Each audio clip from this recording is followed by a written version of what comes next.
ketemu lagi bareng kita ya, mahasiswi Pasca Sarjana UIN Mahmud Yunus Batu Sangkar. Saya Ibu Rini dan rekan saya Aulia Rahmawati. Baik, kami sekarang sedang menjalani perkuliahan di semester 2. Ada satu mata kuliah yang menarik bagi kami kemarin bahwa kita pelajari ya Bu Aulia terkait kepemimpinan dalam pendidikan Islam. Oke, betul sekali Bu Rini. Luar biasa, ini calon-calon pemimpin. Amin. Ya, ngomong-ngomong, menurut Ibu Aulia kepemimpinan dalam Islam itu seperti apa? Yang sudah Ibu Aulia pelajari? Oke, kalau yang sudah kita pelajari ya Bu Rini, kepemimpinan dalam Islam itu bukan hanya jabatan struktural. Nah, selama ini mungkin kita hanya memikirkan kalau pemimpin itu adalah jabatan. Iya. Nah, sementara ternyata kalau dalam Islam itu kepemimpinan itu merupakan amanah spiritual. Benar. Nah, amanah yang dibebankan, bukan dibebankan ya, diamanahkan, yang dipercayakan kepada seseorang bagaimana ia bisa memimpin, membimbing dan juga mengayomi seluruh umatnya, atau kalau sekarang mungkin anggota-anggotanya. Nah, itulah kepemimpinan di dalam Islam. Di dalam Al-Quran juga terdapat beberapa istilah ini Bu Rini yang kita ketahui. Mungkin selama ini kita belum familiar nih dengan kata-kata kepemimpinan di dalam Islam ya. Ternyata dalam Al-Quran dan hadis banyak kita ketemui itu kata-kata imam. Salah satunya adalah imam. Nah, imam ini terdapat dalam surat Al-Baqarah ayat 124 ya Bu Rini ya, yang artinya itu menunjukkan bahwa pemimpin atau imam itu dalam Islam bukan sekedar penguasa atau pengatur urusan duniawi saja, namun dia juga melainkan sosok yang dipilih karena ketaatannya kepada Allah dan diuji keikhlasannya dalam menjalankan perintahnya. Seorang imam atau pemimpin itu adalah figur spiritual. Nah, sekaligus juga figur sosial. Jadi tidak hanya spiritual, namun juga figur sosial yang bertanggung jawab membimbing umatnya itu menuju kehidupan yang diridhoi oleh Allah Subhanahu wa taala. Nah, itu konsep kepemimpinan dalam terkait istilah imam ya. Iya, ada lagi istilah-istilah lain ya Bu? Iya benar. Ya. Selain imam ada istilah terkait kepemimpinan ini kalau tidak salah khalifah. Nah, betul sekali. Iya. Jadi itu termaktub juga diabadikan juga dalam Al-Quran surah Al-Baqarah ayat 30 dan surat Al-An'am. Surat Al-An'am ayat 165. Bahwa penciptaan manusia itu semata-mata di bumi ini adalah sebagai khalifah.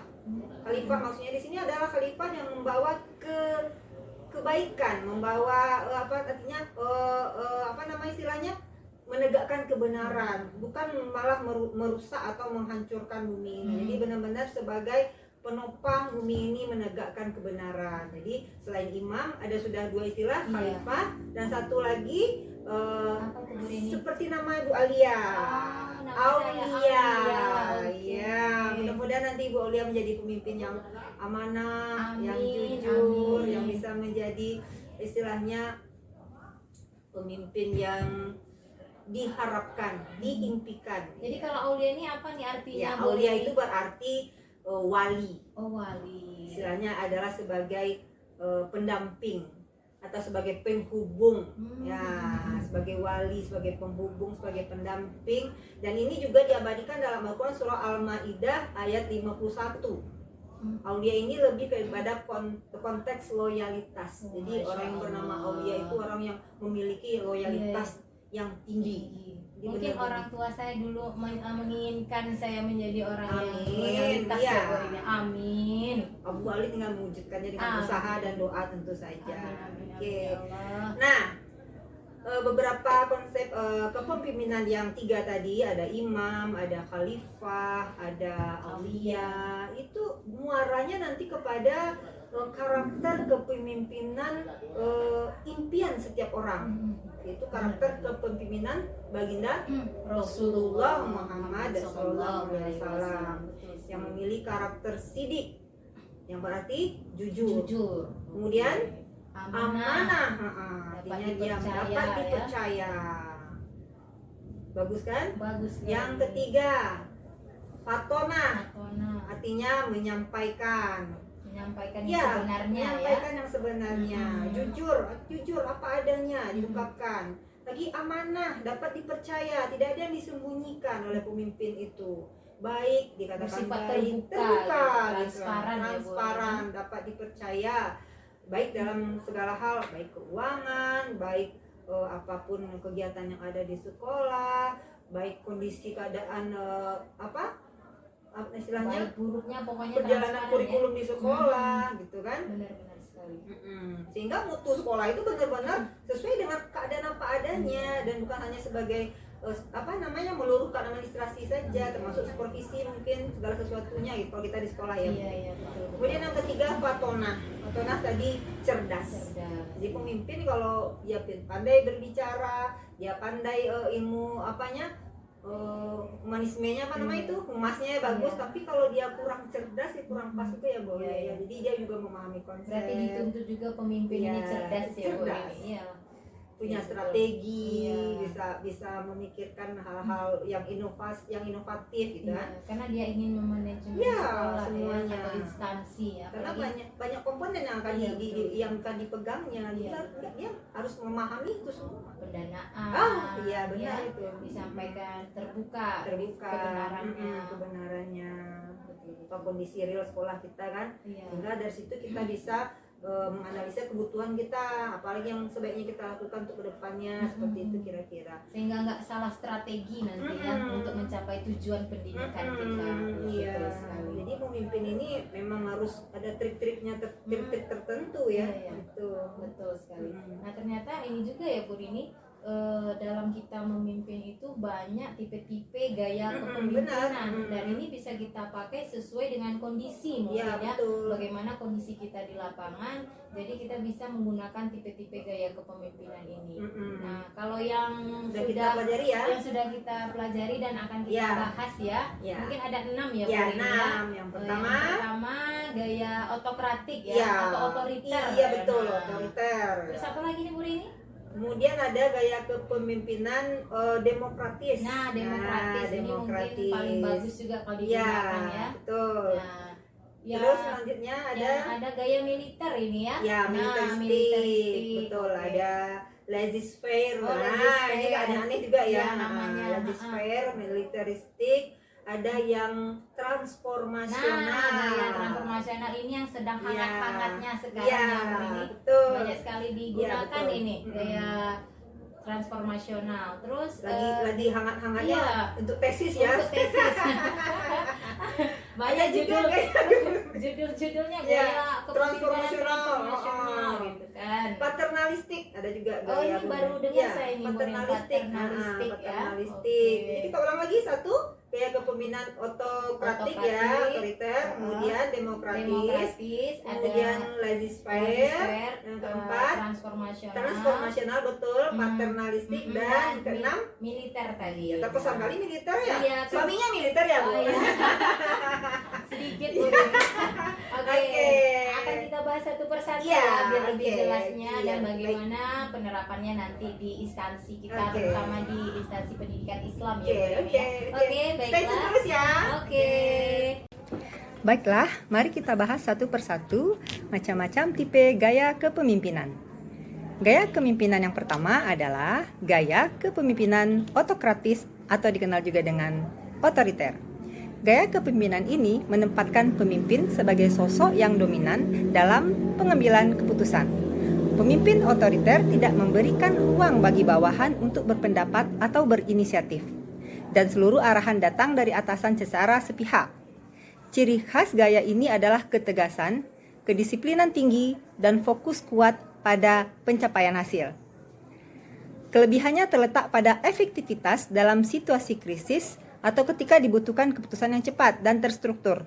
Namun, kelemahannya adalah kurangnya partisipasi bawahan, lemahnya motivasi kerja, serta potensi munculnya ketegangan karena gaya komunikasi yang keras dan kurang kompromis. Gaya kepemimpinan otokratis dalam institusi pendidikan Islam menempatkan kepala lembaga sebagai pusat pengambilan keputusan yang mutlak. Gaya ini bisa efektif diterapkan dalam situasi darurat, seperti ketika menghadapi konflik internal atau mengambil keputusan cepat terkait kebijakan strategis. Namun, apabila diterapkan secara terus-menerus, gaya ini dapat menekan partisipasi guru dan staf, serta menghambat berkembangnya suasana kerja yang dinamis dan inovatif.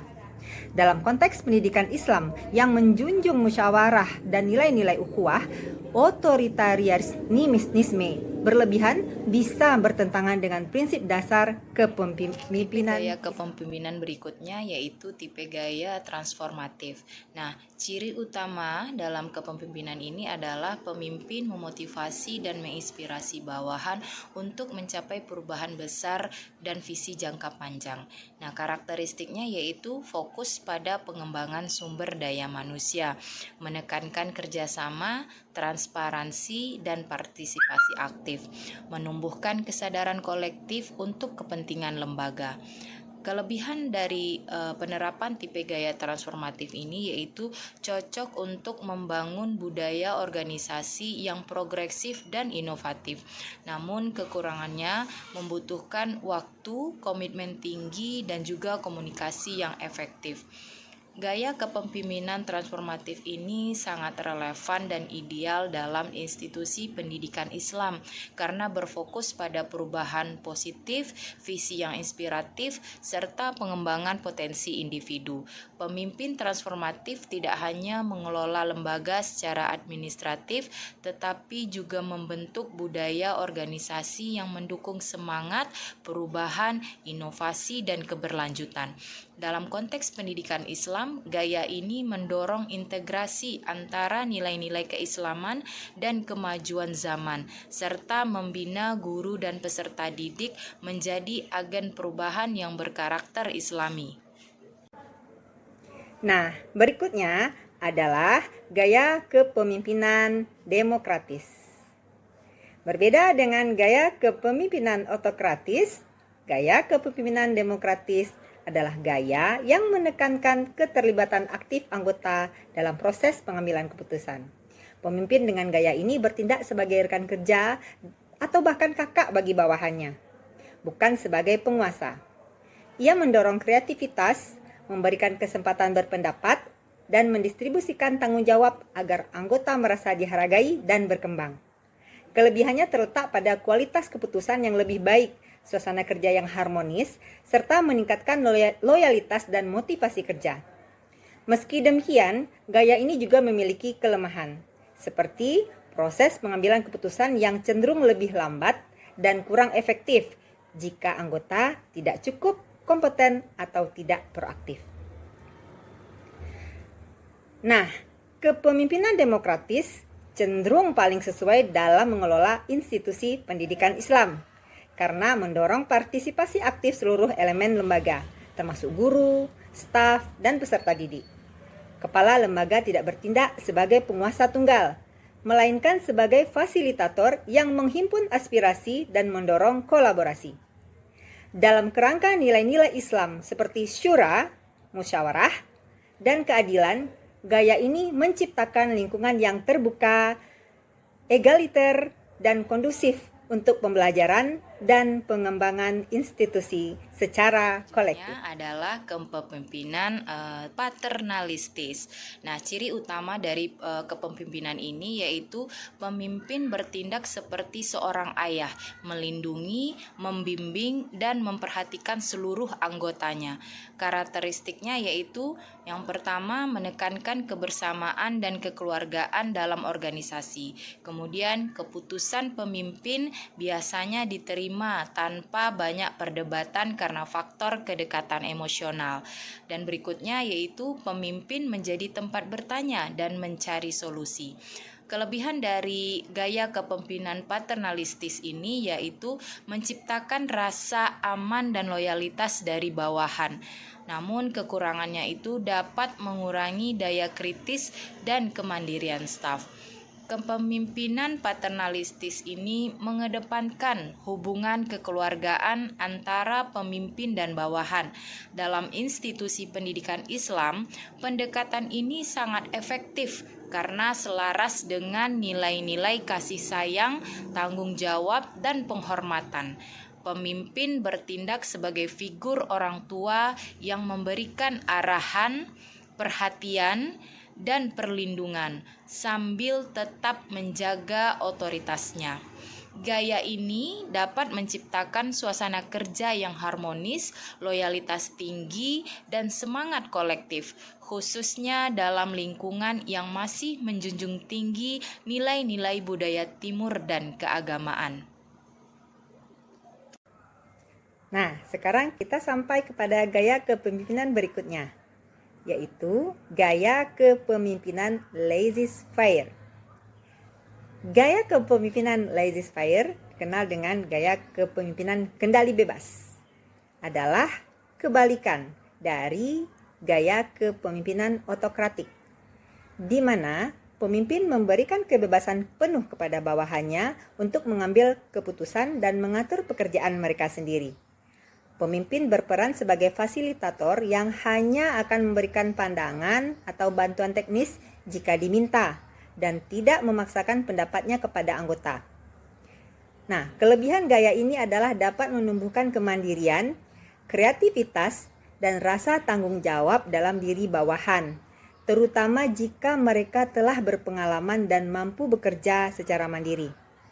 Namun, kekurangannya adalah potensi hilangnya arah organisasi, lemahnya koordinasi, serta risiko turunnya produktivitas jika anggota tersebut tidak cukup kompeten, terampil, atau disiplin. Penerapan gaya kepemimpinan laissez-faire dalam institusi Islam memberikan kebebasan luas kepada staf dan guru untuk mengambil keputusan dan menjalankan tugas masing-masing tanpa campur tangan signifikan dari pimpinannya. Nah, gaya ini dapat efektif apabila anggota lembaga sudah memiliki tingkat kemandirian dan kompetensi yang tinggi. Namun, di institusi pendidikan Islam, di mana nilai bimbingan spiritual dan moral sangatlah penting, gaya ini bisa berisiko menimbulkan ketidakjelasan arah, lemahnya koordinasi, dan lunturnya budaya kerja kolektif apabila tidak diimbangi dengan pengawasan dan nilai-nilai tanggung jawab. Tipe gaya kepemimpinan yang terakhir yaitu tipe militeristis. Nah, tipe militeristis ini ciri utamanya yaitu pemimpin memimpin secara komando, penuh disiplin dan otoritas seperti dalam struktur militer. Karakteristik dari gaya kepemimpinan militeristis ini yaitu menggunakan sistem perintah langsung dan komunikasi satu arah, mengutamakan kepatuhan, ketegasan, dan struktur formal, jarang memberi ruang untuk saran atau diskusi terbuka. Kelebihan dari kepemimpinan militeristis ini adalah efektif dalam situasi darurat atau organisasi yang membutuhkan ketertiban tinggi. Namun, kekurangan dari tipe gaya ini yaitu dapat menimbulkan tekanan psikologis dan menurunkan kreativitas bawahan. Gaya kepemimpinan militeristis ini menekankan kedisiplinan tinggi, instruksi tegas, dan struktur hierarkis yang kaku. Nah, dalam penerapannya untuk konteks institusi pendidikan Islam, gaya ini bermanfaat pada kondisi tertentu, seperti pembentukan karakter disiplin di pesantren atau saat menjalankan program rutin yang memerlukan ketertiban tinggi. Namun, jika diterapkan secara dominan, gaya ini berpotensi menekan aspek humanistik pendidikan Islam yang seharusnya mengedepankan kasih sayang, dialog, dan pengembangan moral. Maka, kepemimpinan militeristis ini perlu digunakan secara selektif dan kontekstual agar tidak bertentangan dengan prinsip pendidikan Islam yang rahmatan lil alamin. Masya Allah, luar biasa ya Bu Aulia. Ternyata tipe-tipe gaya kepemimpinan tersebut cukup banyak dan variatif ya, yang bisa kita sesuaikan untuk penerapannya di instansi atau di institusi pendidikan. Iya, benar sekali Ya. Bu ini. Yang kita bahas tadi baru Cuma 6, betul. tapi ternyata masih banyak nih kayaknya Iya. yang sempat kita bahas ini ya. Iya, mungkin di lain kesempatannya Ibu Aulia ya kita bahas tipe-tipe yang lain dari gaya kepemimpinan ini. Nah, dari yang 6 yang kita bahas tersebut Bu Aulia lebih cenderung menerapkan yang mana? Kalau saya boleh tahu itu. Nah, kalau saya sih kalau Kondisinya seperti ini sekolah kita. Nah, kalau sekolah kita ini sepertinya kalau bagusnya ini ya dari tipe-tipe itu kan biar disukai oleh semua orang. Ini dua kayaknya Bu ini. Gaya kepemimpinan transformasional dan demokratis. Namun kadangkala kita juga kayaknya perlu nih gaya kepemimpinan otoriter nih Ya, sedikit. sedikit. Nah, mengingat kalau seandainya bawahan kita, Iya, betul. mitra kita itu agak sedikit sulit diajak bekerja sama. Iya. Kalau saya itu, kalau Ibu Rini bagaimana nih jika nanti jadi seorang pemimpin? Ibu Rini menggunakan gaya tipe yang mana nih?